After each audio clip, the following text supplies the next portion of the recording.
Cami, nos seus atletas, vamos falar em homens e depois eu pedi para você falar em mulheres, porque as mulheres andam cobrando muito a gente que a gente precisa ajudar mais elas. Né, Maurício? Elas pedem bastante. Tem bastante aqui no chat. Exatamente. Meninas, vocês estão conosco hoje. Nos seus atletas, quando você vem para um trabalho de off-season, você estima uma quantidade de proteína por quilo corporal? Você vai para um cálculo científico? Ou por estarmos falando de fisiculturismo, você acaba saindo um pouco da base científica e trabalha mais no intuitivo? Científica. Então eu gosto de mirar em dois. Só que aí, né, você tem as particularidades da vida da pessoa. Então, assim, você mira em 2, dá tantos gramas. Vamos dividir por refeição. Vai ter uma refeição que vai ficar 60 gramas? Não. 60 de frango, por exemplo. Fica ridículo. Então, na verdade, depois que você tem um valor, uma estimativa de valor, você vai calcular com base nos alimentos que a pessoa vai usar e extrapola um pouco, desce um pouco. Mas, assim, sempre, minha linha de raciocínio começa acertando a proteína, depois coloca a gordura, o resto complementa com carbo. É isso aí, sempre. E lógico, o pessoal se prende muito, estava falando com o Arthur disso essa semana, em tipo, pegar, jogar na fórmula, calcular a dieta e ter um preciosismo do cacete, assim.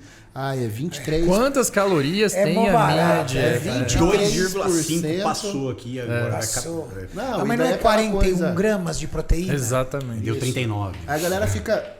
E a gente estava falando justamente isso. O pessoal que preza mais por isso, que é preciosismo nesse tipo... Numérico. Mas do macarrão pro arroz dá uma diferença de 2% do carboidrato. Esses caras que ficam em cima disso são os caras que furam a dieta. Que menos faz a dieta. Menos tem É o que resultado. menos Por faz. que será? É verdade. É o cara que fica assim, doutor, mas esse aqui, você colocou tantos por cento, mas na tabela brasileira de composição dos alimentos é tantos por cento. Cara, o que as pessoas têm que entender principalmente trabalhando em atleta, a primeira dieta é um chute. Você vai dar um chute, lógico que você tem um embasamento científico ali. Da TMB, né?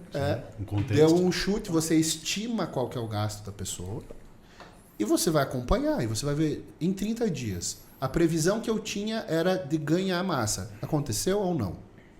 O que eu vou reajustar a partir de agora? Então, não é um cálculo exato, mas é uma variação. E isso funciona tanto para dieta quanto para hormônio. Sim. Então, a pessoa... Você está em X. É 2X agora. Ou é 1.5X. E você vai fazendo esses ajustes.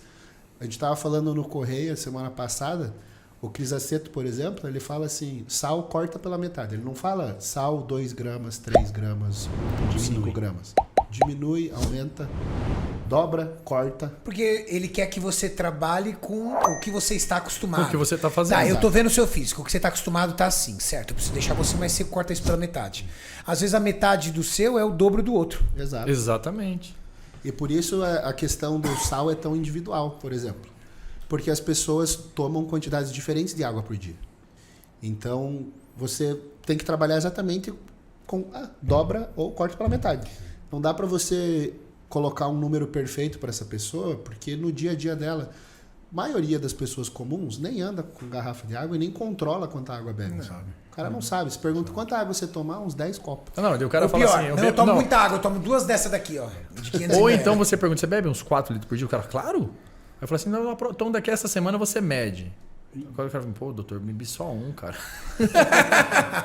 É difícil. Mas o que o Caminhascão falou, e até o Arthur, a gente trabalha faz tempo nisso, é esse feeling de retorno, né? Tipo, cada consulta, uma avaliação física, como é que foi aquele período da pessoa. Tem vezes que não conseguiu treinar direito, mas manteve a dieta. Então, realmente, para pessoas normais que a gente atende no consultório sem ser atleta, é muito disso. Agora, quando entra atleta mesmo, um cara, tipo, né, muito mais específico, muito mais fácil de ver o resultado em dias. Em dias, Você dias, consegue ver dias, né? Dentro do trabalho de emagrecimento, e a galera que está aqui acompanhando, eu acho que fica aqui o aprendizado nessa primeira rodada, que talvez a proteína seja o seu principal aliado.